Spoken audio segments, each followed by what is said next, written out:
시카고 인근에서 열린 독립기념일 행진에서 또다시 무차별 총격이 발생했습니다.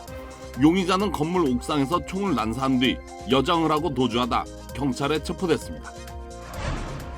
시카고뿐 아니라 전국에서 벌어진 잇따른 총격 사건으로 독립기념일 연휴가 피로 얼룩졌습니다. 40년 만에 최악으로 치솟은 물가와 함께 경기 침체가 공포로 다가오고 있습니다. 국제유가는 큰 폭으로 하락했습니다. 이례적인 물가 급등세에 저축한 돈을 꺼내 쓰는 가정이 늘어나면서 6개월에서 9개월이면 구매력이 바닥날 것이란 우려가 나오고 있습니다. 캘리포니아주의 3분의 2에 달하는 지역이 위험도 높음을 기록하고 있는 가운데 LA 카운티도 조만간 높음으로 격상될 전망입니다.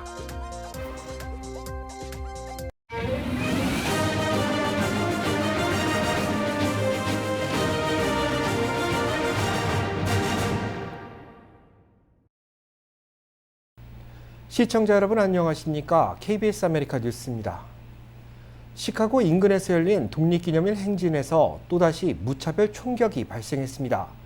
21살 남성 용의자는 인근 건물 옥상에서 총을 난사한 뒤 여장을 하고 도주하다 경찰에 체포됐습니다. 보도에 박시몬 기자입니다. 총성과 함께 시민들이 긴급히 대피합니다. 독립기념일을 맞아 흥겨웠던 가족 단위의 행사장은 순식간에 참사 현장으로 뒤바뀌었습니다. 경찰은 독립기념일 행진 인파를 향해 무차별 총격을 가한 혐의로 21살 로버트 크리모 3세를 체포했습니다. He brought a high-powered rifle to this parade. He accessed the roof of a business via a fire escape ladder and began opening fire on the innocent Independence Day celebration goers. 경찰 조사에서 크리모는 몇 주 전부터 총기 범죄를 계획했고 인근 옥상에 올라가 행진 인파를 향해 고성능 소총으로 70발 이상을 무차별 난사한 것으로 드러났습니다. 경찰은 크리모가 총격을 벌인 뒤 곧바로 군중 속으로 섞여 달아났다며 잡히지 않기 위해 여성으로 위장을 했다고 밝혔습니다.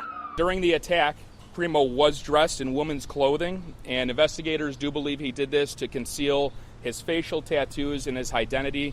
크리모는 범행 이후 8시간 만에 인근 고속도로에서 붙잡혔고 검거 당시 차 안에 또 다른 소총을 갖고 있었다고 경찰은 밝혔습니다. 이번 총기 참사의 사망자는 7명으로 늘었고 부상자도 8살 어린이부터 85살 노인까지 40명에 이릅니다. 크리모는 지난해 유튜브에 이런 사건을 암시하듯 총기를 난사하는 영상물을 올린 것으로 나타났습니다. 지난 5월 텍사스 초등학교 총기 난사범이 SNS에 범행을 예고했지만 참사를 막지 못한 데 이어 이번 사건 역시 어느 정도 예견됐지만 이를 가려내지 못했다는 지적이 나오고 있습니다. 용의자 크리모는 2020년부터 어웨이크 더 래퍼라는 이름으로 음악 활동을 해오던 뮤지션이며 크리모의 아버지는 지역에서 규모가 큰 유명 식당을 운영하면서 지난 2020년 하일랜드 파크 시장 선거에 출마했던 밥 크리모로 알려졌습니다. KBS 뉴스 박시몬입니다. 이번 독립기념일은 피로 얼룩진 연휴로 기록됐습니다. 전국에서 발생한 총기 관련 사건, 김경일 기자가 정리했습니다. 뉴욕 경찰국은 연휴가 시작된 지난주 금요일부터 어제까지 총기 폭력으로 52명의 사상자가 발생했다고 밝혔습니다. 이는 지난해 독립기념일 연휴 기간 사상자인 32명보다 63%나 증가한 것입니다. 독립기념일에만 21명이 숨져 지난해 사망자 13명보다 크게 늘었습니다. 겐자스티에서도 3건의 총격 사건으로 6명이 총탄에 맞아 2명이 숨졌습니다. 어제 새벽 캘리포니아주 세크라멘토의 한 나이트클럽 밖에서 총격 사건이 발생해 30대 남성 1명이 숨지고 4명이 부상당했습니다. 인디애나주 게리 나이트클럽에서도 독립기념일 행사 중 총격이 벌어져 3명이 숨지고 7명이 부상당했습니다. 경찰은 총상을 입은 10명 중 20대 3명은 현장에서 사망 선고를 받았다고 밝혔습니다. 어젯밤 11시 30분 미니애폴리스에서 열린 불꽃놀이 행사에서 총격 사건이 발생해 8명이 총상을 입었습니다. 경찰은 몇몇 부상자가 중태라며 용의자를 추적하고 있다고 밝혔습니다. 목격자들은 공원에 100여 명이 있었고 불꽃놀이를 보기 위해 모인 것뿐이라고 말했습니다. 필라델피아에서도 독립기념일 기념 불꽃놀이를 즐기기 위해 모여있던 군중을 상대로 총격 사건이 발생해 경찰관 2명이 부상을 입었습니다. 인디애나폴리스에선 어제 저녁 7시 총격 사건이 발생해 3명이 부상당했습니다. 경찰은 총상을 입은 8살 소녀와 10살 소년이 중태에 빠졌다고 전했습니다. 위스콘신주 커노샤에서 발생한 총격으로 1명이 숨지고 4명이 다쳤습니다. 버지니아주 리치먼트에서는 남성 4명과 여성 2명 등 6명이 총격을 당했습니다. 각 지역 경찰은 어린아이부터 성인까지 연휴를 즐기기 위한 사람들에게 총을 겨눠 죽고 다치게 한 용의자 검거에 총력을 기울이고 있다고 밝혔습니다. KBS 뉴스 김경일입니다. 오클라호마주가 매달 사형 집행을 추진하면서 사형제 폐기를 주장하는 단체와 극심한 갈등이 예고되고 있습니다. 오클라호마주 형사항소법원은 항소기회가 소진된 사형수 6명의 집행일을 이달 8일로 결정했고 나머지 사형수에 대해서는 다음 달 25일 이후부터 2024년까지 4주에 한 번꼴로 사형을 집행할 계획이라고 밝혔습니다. 지난달 오클라호마주 연방판사는 독극물 주사형이 합헌이라고 판결했고 이에 주 법무장관이 사형 집행을 서둘러 줄 것을 법원에 요구한 데 따른 것입니다. 주 교정당국에 따르면 수감자 42명이 사형을 선고받고 형 집행을 기다리고 있습니다. 문제는 이들 수감자 중에는 무죄를 주장하고 있는 경우가 있어 사형 집행이 앞당겨질 경우 억울한 죽음이 발생할 수 있다는 겁니다. 모텔 주인 살해사건 공모 혐의로 사형을 선고받은 리처드 글로십의 경우 2달 뒤인 오는 9월 사형 집행 예정인데 일부 의회 의원들은 독립적인 사건 조사 결과 무죄를 입증할 강력한 증거가 발견됐다고 밝혔습니다. 자신에게 성범죄를 저지른 사람을 총격 살해한 혐의로 한때 종신형을 선고받았던 여성에게 주정부의 사면 결정이 내려졌습니다. 캘리포니아주 게빈 뉴섬 주지사는 지난 1995년 1급 살인 혐의로 18년간 복역한 세라 크루잔을 사면한다고 밝혔습니다. 크루잔은 범행 당시 16살이었습니다. 자신을 상대로 성범죄를 저지른 남성을 총격 살해해 종신형을 선고받았는데 10대 청소년에게는 너무 가혹한 형벌이라는 비판이 제기됐습니다. 이에 크루잔은 지난 2010년 당시 아놀드 슈왈츠제네거 주지사로부터 25년형으로 감형받았고 지난 2013년 가석방으로 풀려났습니다. 이번 사면 결정에 따라 크루잔은 법원에 전과 기록 말소를 신청하는 절차를 밟을 수 있게 됐습니다. 40년 만에 최악으로 치솟은 물가를 잡기 위한 공격적인 금리 인상이 경기 위축 우려를 키우고 있습니다. 경기가 안 좋아져 수요가 줄어들 것이라는 예상에 국제유가는 큰 폭으로 하락했습니다. 한보경 기자입니다. 경기 침체에 대한 공포감 확산이 러시아의 우크라이나 침공으로 고공행진하던 국제 원유값을 끌어내렸습니다. 미국 서부 텍사스산 원유 가격이 전 거래일보다 8% 넘게 하락해 1배럴에 99달러 50센트로 거래를 마쳤습니다. 서부 텍사스산 원유 가격이 1배럴에 100달러 아래로 내려간 건 거의 2달 만입니다. 브렌트유 가격도 10% 가까이 폭락해 100달러 초반대에 거래됐습니다. 미국을 비롯한 각국 중앙은행의 공격적인 금리 인상으로 경기가 위축될 거란 공포감이 원유 가격에 제동을 건 것으로 풀이됩니다. 시티그룹은 보고서를 통해 올해 하반기에 경기 침체가 현실화될 경우 국제유가가 1배럴에 65달러대로 급격히 떨어질 거란 예측을 내놓기도 했습니다. 여기에다 미국 달러화 가치가 20년 만에 최고 수준으로 오르면서 원유뿐 아니라 금속을 비롯한 주요 원자재, 곡물 가격도 대부분 하락세를 보이고 있습니다. 달러화 가치가 오르면 달러화로 거래되는 원자재 가격이 비싸져 수요가 위축돼서입니다. There's a lot of debate, a lot of discussion around whether or not we're either already in a recession or one's right around the corner. And there's sort of pros and cons. But today's market activity is very much focused on that. We see energy down a lot. 미국 채권 시장에서는 단기 2년물 국채금리가 장기 10년물 국채금리보다 높아졌는데 통상 시장에서 장단기 국채금리가 역전되면 경기 침체의 신호로 해석합니다. 올 들어 세 번째입니다. 뉴욕에서 KBS 뉴스 한보경입니다. 국제유가 외에 물가 상승의 주요 원인으로 꼽히는 다른 원자재 가격 상승세도 한풀 꺾였습니다. 인플레이션이 정점을 찍었다는 희망론도 제기되고 있습니다. 천연가스의 경우 지난달 초 1분기 말 대비 60% 넘게 가격이 올랐지만 이후 하락세로 돌아서며 한 달 사이 3.9% 하락했습니다.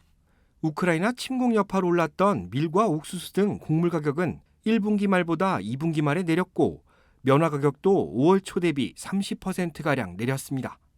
구리와 목재 가격도 1분기 말과 비교해 최고 30%까지 하락했습니다. 월스트리트저널은 원자재 가격은 여전히 고점을 나타내고 있지만 연준의 통화긴축 정책으로 수요가 줄며 안정세에 접어들고 있다고 분석했습니다. 이례적인 물가 급등세에 저축한 돈을 꺼내 쓰는 가정이 늘면서 6개월에서 9개월이면 구매력이 바닥날 것이라는 우려도 나오고 있습니다. 현재 국내 거주자들의 저축률은 5%대를 기록하고 있습니다. 이는 팬데믹으로 경기부양 지원금을 받았을 때 34%까지 오른 것과 비교하면 크게 떨어진 것으로 물가 급등으로 저축한 자금이 급속도로 소진된 겁니다. JP모건은 올 1분기 1,140억 달러가 인출됐고 저축률 자체가 급속도로 하락하고 있다고 밝혔습니다. 이르면 6개월, 길면 9개월 이내 이 같은 자금이 바닥을 드러낼 것이라는 금융계의 관측인데 40년 만에 최악의 물가 급등에 더 이상 버틸 자금이 없는 것으로 풀이됩니다. 높아진 물가와 고유가 시대를 맞아 가계 경제는 직격탄을 맞고 있습니다. 신용카드 부채도 점차 늘고 있는데 금리 인상으로 높아진 이자 때문에 이를 막지 못하는 가구도 속출할 수 있다는 전망입니다. 앞으로 9개월 뒤에는 소비 심리가 대폭 위축되며 본격적인 경기 침체와 마주할 가능성이 높다는 분석입니다. 국무부가 미중 외교수장이 이번 주 회동을 가질 예정이라고 밝혔습니다. 보도에 이정민 기자입니다. 미국 국무부는 오는 7일부터 이틀 동안 발리에서 열리는 주요 20개국 G20 외교장관 회담을 계기로 블링컨 미국 국무장관과 왕이 중국 외교부장이 만날 예정이라고 밝혔습니다. 지난해 10월 이탈리아 로마에서 열렸던 G20 정상회의 때 이후 8달 만입니다. 양국 간에 그간 몇 차례의 전화통화에서 논의돼 왔던 의제들, 러시아의 우크라이나 침공은 물론 인권 문제와 남중국해, 타이완, 북한 문제 등이 모두 테이블에 오를 전망입니다. 블링컨 장관은 지난 5월 미국의 대중국 전략을 발표하면서 중국을 국제 질서에 대한 가장 심각한 도전이라고 규정했고 왕이 외교부장은 이에 대해 미국의 공갈 협박에 물러서지 않을 거라고 반박한 바 있습니다. 미국의 중국 견제 기조가 만남에서도 유지될 전망이지만 미국이 자국 물가 안정책으로 중국산 제품 관세 인하 카드를 꺼내든 시점에 회담이 열린다는 점도 주목됩니다. 미국이 그간 최고 25%까지 매겨왔던 중국산 제품에 대한 높은 관세를 소비재를 중심으로 풀 거라는 관측이 유력한데 중국은 어제 미국 재무장관과의 화상통화에서 고율 관세 철폐는 물론 중국 기업에 대한 공평한 대우 등도 요구한 것으로 알려졌습니다. 관세 문제는 수주 내로 있을 미중 정상 간 접촉에서도 주요 의제가 될 전망입니다. 11월 중간선거를 앞두고 물가 잡기에 안간힘을 쓰고 있는 바이든 대통령은 다음 주엔 유가 안정을 위해 그간 인권 탄압을 이유로 고립시켜온 사우디아라비아를 방문합니다.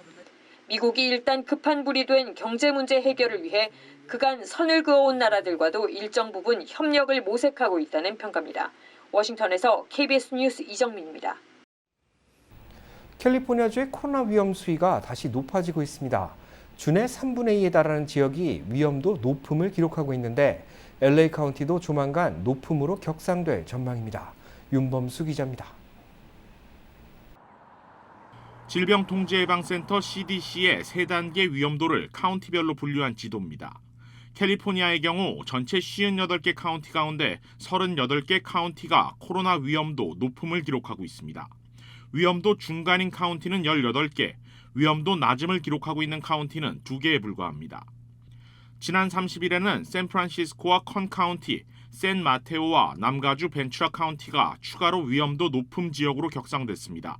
상대적으로 북가주 지역의 확산세가 더 빠른 모습인데 남가주 지역 역시 안심할 수 없습니다. That really could not only not lead to any decrease in cases, like sadly, it could lead to even more transmission. 캘리포니아에서 가장 많은 인구가 살고 있는 LA 카운티의 위험 등급은 중간입니다.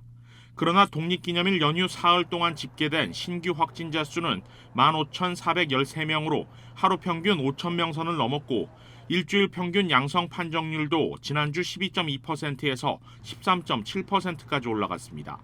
현재 10만 명당 8.1명인 입원 환자 수도 계속 늘어나고 있는데 CDC 기준에 따라 10만 명당 10명에 이르게 되면 위험 등급이 높음으로 격상됩니다. With the continued increase in cases, and now as you're seeing the corresponding increase in hospitalizations, it gets more and more likely.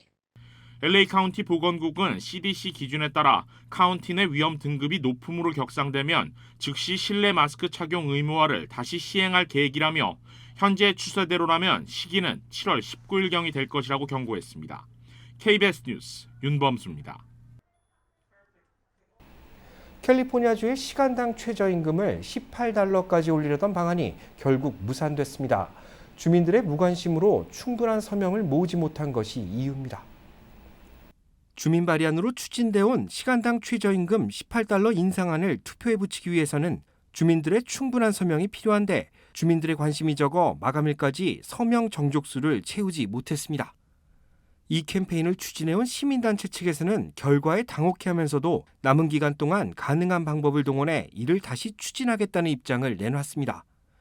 하지만 지난달 30일 서명 마감일이 지나며 오는 11월 선거에서 최저임금 인상안이 투표에 붙여질 가능성은 희박할 것이라는 분석입니다. 에너지 위기 속에 탄소 중립 목표 달성을 위해 원자력 발전이 다시 주목받고 있습니다. 뉴욕타임즈는 반핵을 주장했던 정치인들까지 최근 원전 건설에 찬성할 정도로 원전에 대한 긍정적 여론이 확산하고 있다고 보도했습니다. 민주당 하성인 캘리포니아주의 경우 당초 유일한 원전인 디아블로 캐니언 발전소를 2025년 폐쇄할 예정이었지만 풍력과 태양광 발전만으로는 전력 수요를 감당할 수 없어 게빈 뉴섬 주지사가 원전 허가 연장을 제안했습니다. 민주당 소속 연방 상원의원인 다이앤 파인스타인도 현 시점에서 탄소 중립을 위해 디아블로 원전을 유지하는 것이 더 중요하다며 게빈 뉴섬 주지사의 제안을 지지하고 나섰습니다. 이와 관련해 에너지부의 캐슬린 허프 원자력 담당 차관보는 바이든 정부가 설정한 탄소 중립 목표를 달성하기 위해서는 원자력이 해법의 일부가 돼야 한다고 강조했습니다. 현재 국내에는 92개의 원자로가 가동 중이며 전체 전기 생산량의 20%를 담당하고 있습니다. 프린스턴 대학교 허준희 교수가 한국계로서는 처음으로 수학계의 노벨상으로 불리는 필지상을 수상했습니다. 보도에 유원중 기자입니다. Next awardee is Jun Ha from Princeton University. 미국 프린스턴대에 재직 중인 허준희 교수가 4년에 한 번 최고 권위의 수학자에게 수여되는 필지상을 받았습니다. 동료들을 대표해서 제가 오늘 수상했다고 생각하기 때문에 감사한 사람들이 정말 많이 생각나네요. 노벨상에는 수학 분야가 없어 수학계의 노벨상으로 불리는 필지상을 한국계가 수상하는 것은 이번이 처음입니다.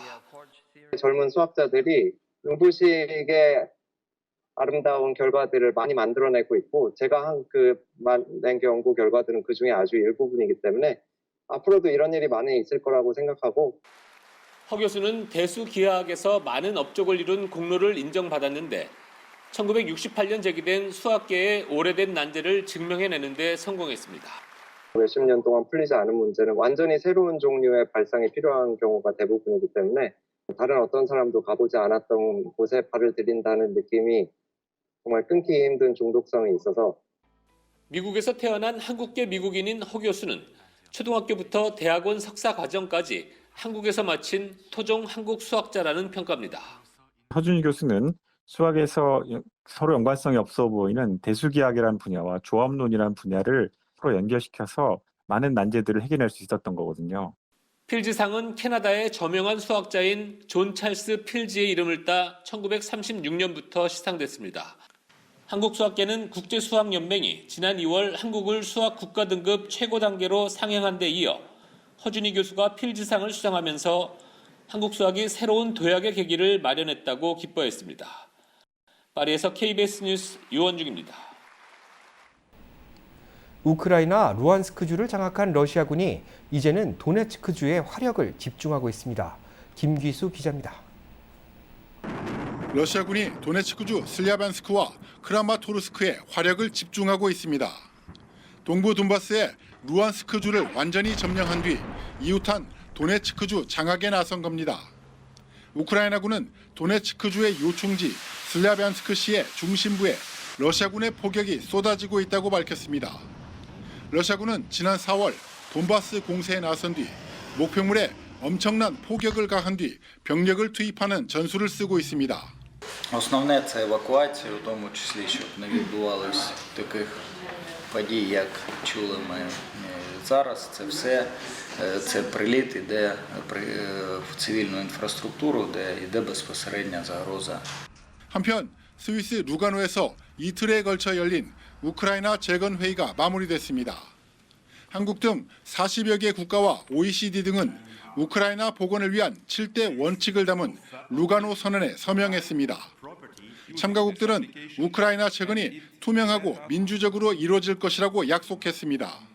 There is a palpable willingness among all partners for a joint long-term commitment in the interests of the people of Ukraine. 7,500억 달러, 우리 돈 약 972조 원으로 추정되는 재건 비용의 상당액은 러시아 해외 동결 자산으로 충당될 것으로 보입니다. 우크라이나는 이와 함께 유럽연합이나 영국 등의 지원, 국제기구의 대출이 재건에 중요한 역할을 할 것이라고 밝혔습니다. 베를린에서 KBS 뉴스 김기수입니다.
뉴스 마칩니다. 시청해주셔서 고맙습니다.